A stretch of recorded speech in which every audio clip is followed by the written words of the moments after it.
Assalamualaikum warahmatullahi wabarakatuh. Di sini saya akan melakukan UAS pemrosesan data terdistribusi. Dan di sini saya mendapatkan topik yaitu sinkronisasi sistem terdistribusi. Sebelum kita masuk ke dalam pembahasan materinya, saya akan perkenalkan diri dulu. Nah, di sini nama saya Abid Widoho Bedemara, NIM 21010-216, kelas C, Prodi Ilmu Komputer, Kampus Universitas Bunigora. Oke, di sini kita melakukan pembahasan materinya. Di sini adalah sinkronisasi. Nah, apa itu sinkronisasi? Adalah proses pengaturan jalannya beberapa proses pada saat yang bersamaan. Tujuan utama sinkronisasi adalah menghindari terjadinya inkonsistensi data karena pengaksesan oleh beberapa proses yang berbeda atau mutual exclusion, serta untuk mengatur urutan jalannya proses-proses sehingga dapat berjalan dengan lancar, yang terhindar dari deadlock dan starvation.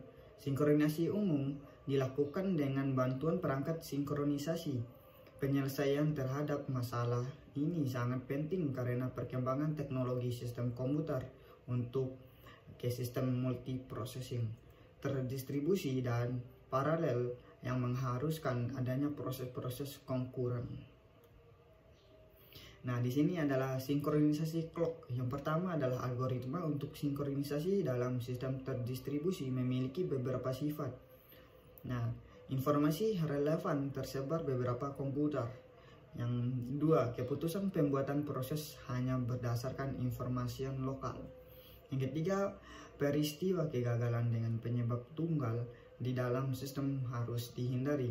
Yang keempat, tidak tersedia clock atau sumber waktu global yang akurat. Yang kelima, sinkronisasi merupakan bagian penting untuk kerjasama dalam pemakaian sumber daya berbagi, sharing resource, pengukuran kejadian, dan kesepakatan clock terbesar. Nah, di sini ada pula contoh tidak adanya kesepakatan clock global. Nah, di sini ada gambarnya. Nah, gambar di samping menggambarkan bahwa bila waktu pada output 0 dan 2144, kemudian source code dimodifikasi di komputer lain yang clocknya lebih lambat, sehingga waktu source code adalah 2143. Karena source code memiliki waktu yang lebih lama daripada file objeknya, maka tidak akan melakukan rekombinasi. Nah, di sini adalah sinkronisasi straightforward.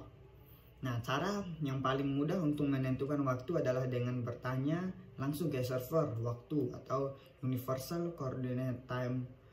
Nah, hanya saja akan banyak perbedaan dalam request karena waktu merupakan dasar dari cara orang berpikir, dan akibat tidak adanya sinkronisasi clock juga sangat dramatis. Nah, seperti yang dilakukan pada contoh sebelumnya, sehingga wajar saja bila dalam pembahasan sinkronisasi dimulai dengan pernyataan sederhana, yaitu mungkinkah mensinkronkan semua clock yang ada dalam sistem terbesar. Nah, ini adalah jawabannya adalah clock logika. Nah, boleh dikatakan semua komputer memiliki rangkaian pencatat waktu. Nah, walaupun penggunaan kata clock sudah meluas, kata yang lebih tepat adalah timer untuk merujuk komponen dari rangkaian tersebut. Nah, timer ini menggunakan critical quartz sebagai sumber frekuensinya. Walaupun frekuensi osilator pada osilator kristal biasanya stabil, tetap saja tidak mungkin menjamin bahwa semua kristal yang bekerja di berbagai komputer memiliki frekuensi yang persis sama. Nah, selalu ada sedikit perbedaan yang terjadi dan mengakibatkan perbedaan waktu pula yang disebut clock skew. Nah, berbagai algoritma telah dikembangkan untuk menangani sinkronisasi clock dan beberapa akan dibahas berikut ini. Nah, di sini ada algoritma labor. Nah, apa itu algoritma labor? Adalah sinkronisasi clock tidak harus dilakukan dengan nilai mutlak clocknya. Nah, karena yang diperlukan dalam sinkronisasi proses-proses adalah urutan proses tersebut. Jadi yang dipentingkan adalah sinkronisasi internal clock. Nah, bukan apakah clock tersebut harus sama persis dengan waktu real. Nah, clock jenis ini biasanya disebut clock logika yang ada sebelumnya. Pengurutan peristiwa. Nah, sejumlah problem yang penting akan terpecahkan bila pengukuran peristiwa yang jelas dapat dibuat. Nah, bahkan bila waktu realnya tidak diketahui, untuk mensinkronkan clock logika Lambert mendefinisikan relasi yang disebut happiness before, yaitu yang pertama, ekspres A ke B dibaca A terjadi sebelum B, dan artinya semua proses sepakat bahwa kejadian pertama adalah A diikuti sesudahnya kejadian B. Relasi happen before dapat diamati langsung dalam dua situasi. Nah, yang kedua, bila A dan B adalah kejadian event dalam proses yang sama dan A terjadi sebelum B, maka A ke B adalah true. Nah, bila A adalah kejadian dari sebuah pesan yang dilakukan oleh sebuah proses dan B adalah kejadian di mana pesan tersebut diterima oleh proses lain, maka A ke B adalah true juga. Nah, di sini adalah contoh gambar sinkronisasi clock logika dengan Lambert. Nah, gambarnya bisa dilihat di bawah ini. Nah, satu, bila A adalah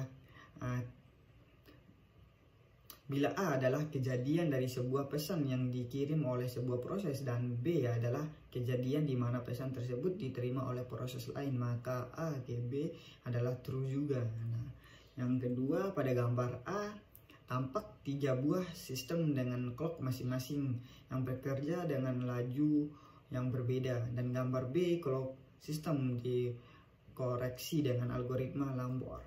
Yang ketiga, cara untuk menetapkan waktu ke sebuah kejadian dalam sistem tersebar tergantung pada kondisi berikut. 1. Bila A terjadi sebelum B di proses yang sama, C sama dengan A kurang dari C dan B. Nah, bila A dan B mewakili kejadian pengiriman dan penerimaan pesan, maka C A lebih dari C dan B.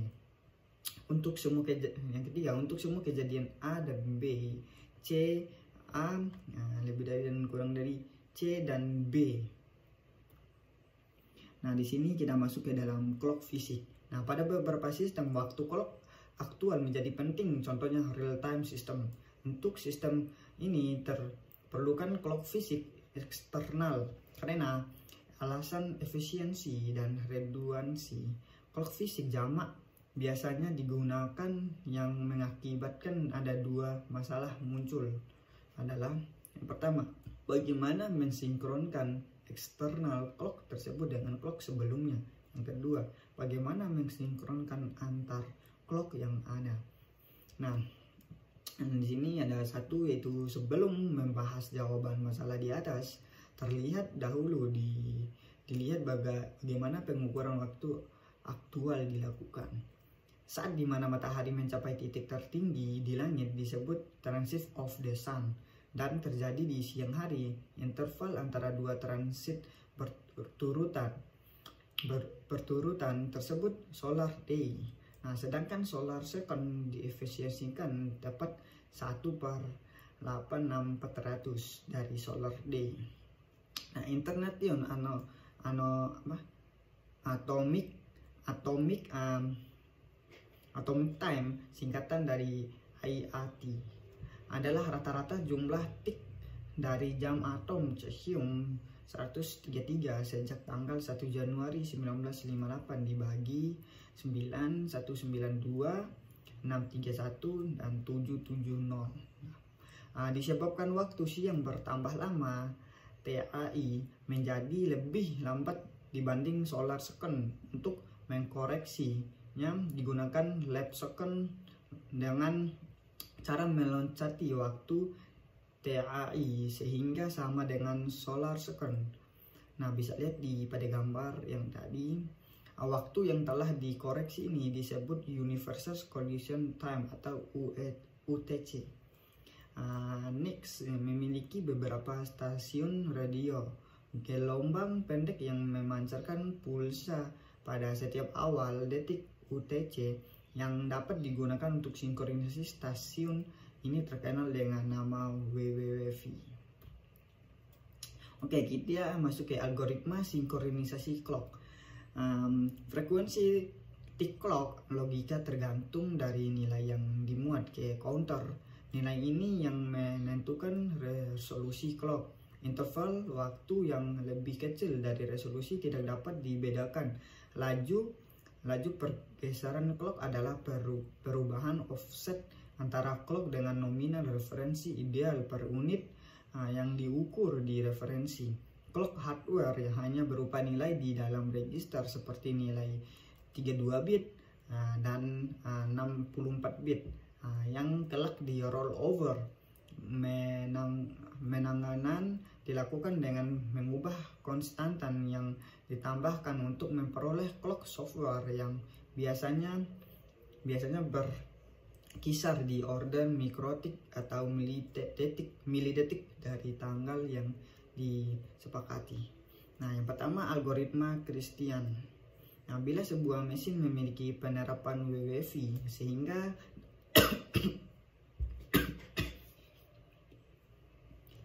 Nah, yang pertama algoritma Christian. Bila sebuah mesin memiliki penerapan WWV sehingga dapat berfungsi sebagai time server secara periodik, setiap mesin mengirim pesan ke timer server menanyakan waktu terkini. Nah, yang kedua algoritma Berkeley. Algoritma Berkeley digunakan untuk mensinkronkan clock relatif terhadap clock lainnya dan bukan terhadap master clock tertentu. Nah, yang ketiga algoritma rata-rata. Berbeda dengan metode sebelumnya yaitu terpusat, maka metode ini mensinkronkan clock dengan cara desentralisasi. Cara kerja dengan membagi waktu ke dalam interval sinkronisasi yang lebarnya tetap. Nah, yang keempat sumber clock eksternal jamak. Algoritma ini menjadi dasar untuk protokol NTP atau Network Time Protocol. Nah, interval waktu dapat ditentukan dengan menggunakan algoritma Christian dengan waktu tunda perambatan yang diketahui. Digunakan dalam sistem yang disinkronkan dengan sangat akurat. Nah, di sini adalah penggunaan clock sinkron. Nah, pelaksanaan sinkronisasi clock dalam skala luas terjadi baru-baru ini saja, yang salah satu teknologi enablingnya adalah internet. Nah, adalah mungkin mensinkronkan jutaan clock dalam order milidetik dengan UTC. Berbagai algoritma baru yang menggunakan clock sinkron mulai bermunculan. Berikut ini contohnya. Yang pertama, Atmos on-key message delivery. Nah, setiap pesan membawa pengenal koneksi dan time snap. Untuk setiap koneksi, server menyimpan time snap tersebut ke dalam tabel. Nah, bila ada pesan masuk dengan time snap yang lebih lama daripada time snap yang disimpan, maka pesan tersebut akan ditolak dan dianggap sebagai duplikat. Yang kedua, konsisten cache berbasis clock. Nah, konsisten cache dalam file sistem terbesar menjadi perhatian karena setiap klien menginginkan cache file di lokal komputer. Bila dua komputer memodifikasi file secara bersamaan, berpotensi menyebabkan inkonsistensi. Nah, di sini kita masuk ke algoritma terpusat. Nah, pada algoritma terpusat, kondisi mutual exclusion atau mutex ditangani oleh sebuah proses yang dipilih sebagai koordinat untuk mengatur entry ke critical region. Setiap proses yang ingin meminta mutex mengirim pesan request ke koordinator. Bila proses tersebut menerima pesan reply dari koordinator, maka proses tersebut diizinkan masuk ke daerah kritis. Sesudah keluar dari daerah kritis, proses mengirim pesan release ke koordinator dan melanjutkan eksekusinya. Nah, di sini adalah contohnya algoritma terpusat. Nah, proses yang pertama memindah izin request ke koordinator untuk masuk ke critical region. izin terberikan grants. Nah, proses yang kedua meminta izin ke koordinator untuk masuk ke critical region yang sama. Koordinator tidak menjawab. Nah, bila proses yang satu keluar dari critical region, proses tersebut memberitahu rilis koordinator yang kemudian mengizinkan proses yang kedua. Nah, di sini algoritma tersebar. Nah, kejadian kegagalan karena penyebab tunggal tidak dapat ditoleransi dalam sistem terbesar, sehingga para peneliti menggambarkan berbagai algoritma mutual exclusion tersebar. Algoritma ini bekerja dengan membuat sebuah proses yang ingin memasukkan daerah kritis terlebih dulu membuat pesan yang berisi nama daerah kritis yang ingin dimasuki, nomor proses, dan waktu terkininya. Pesan ini dikirim ke semua proses dengan asumsi komunikasi yang digunakan reliable. Bila semua proses menerima pesan request dan dari proses yang lain, respon yang diberikan tergantung dari stage proses terhadap nama daerah kritis. Pesan ini terkirim ke semua proses dengan asumsi komunikasi yang digunakan reliable. Bila sebuah proses menerima pesan request dari proses yang lain, respon yang diberikan tergantung dari stage proses terhadap nama daerah kritis yang dalam pesan tersebut. Ada 3 kasus penerima yang mungkin, yaitu yang pertama, bila penerima tidak berada dalam daerah kritis dan tidak ingin masuk, maka pesan oke dikirim balik. Yang kedua, bila penerima sudah berada di dalam daerah kritis, maka tidak ada pesan yang dikirim. Yang ketiga, bila penerima ingin memasuki daerah kritis tapi belum masuk, maka proses ini akan membandingkan catatan waktu dari pesan masuk dengan pesan yang dikirimkan. Nah, di sini adalah gambar contohnya. Nah, 2 proses ini masuk ke daerah kritis yang sama pada waktu yang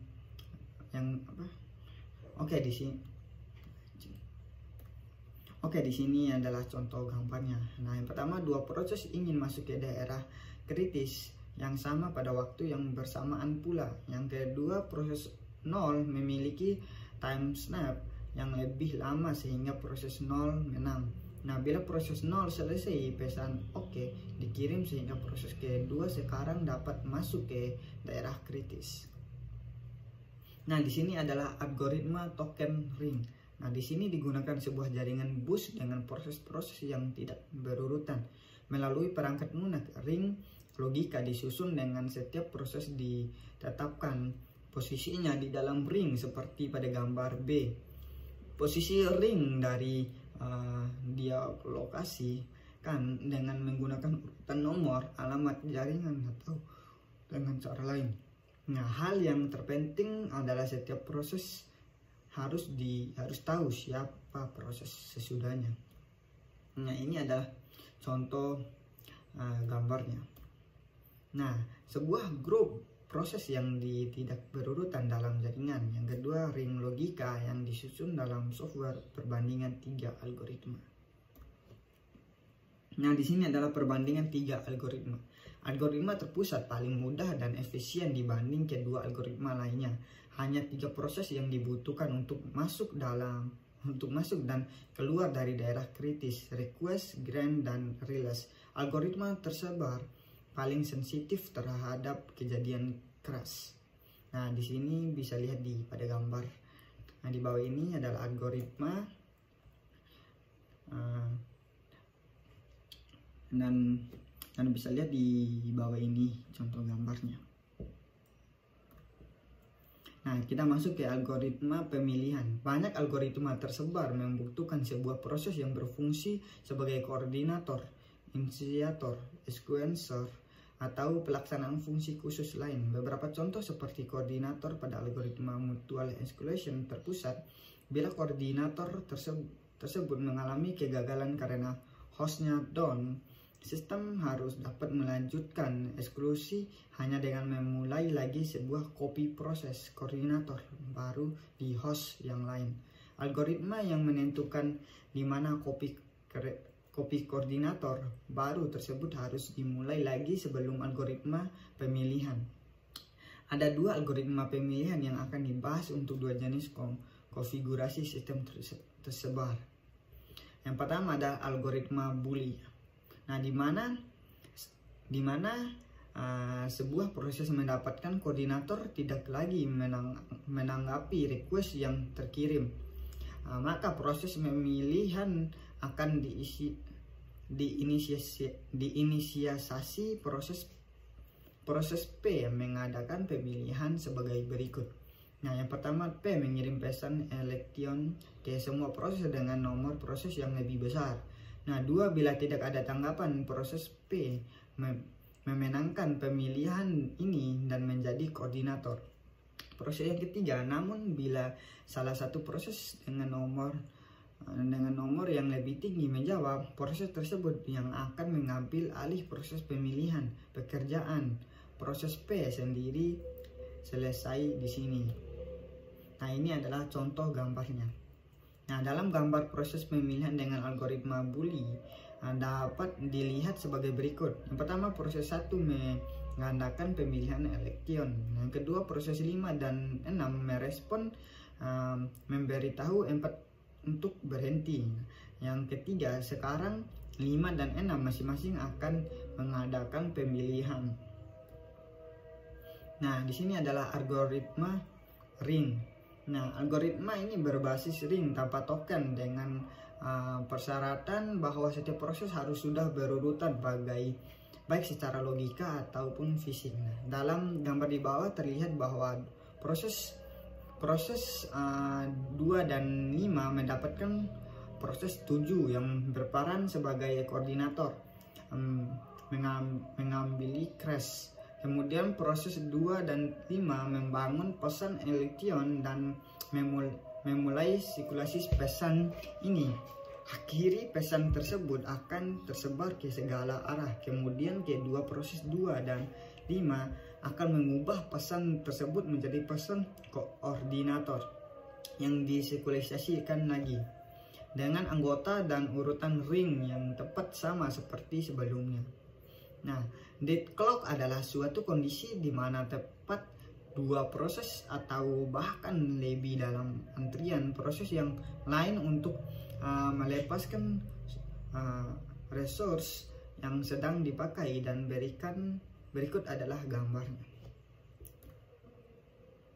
Nah, ini adalah gambarnya.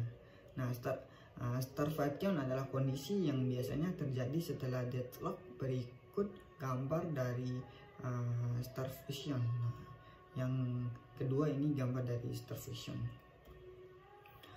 Oke, mungkin sekian dari presentasi saya. Lebih dan kurangnya saya mohon maaf. Wabillahi taufiq hidayah. Wassalamualaikum warahmatullahi wabarakatuh.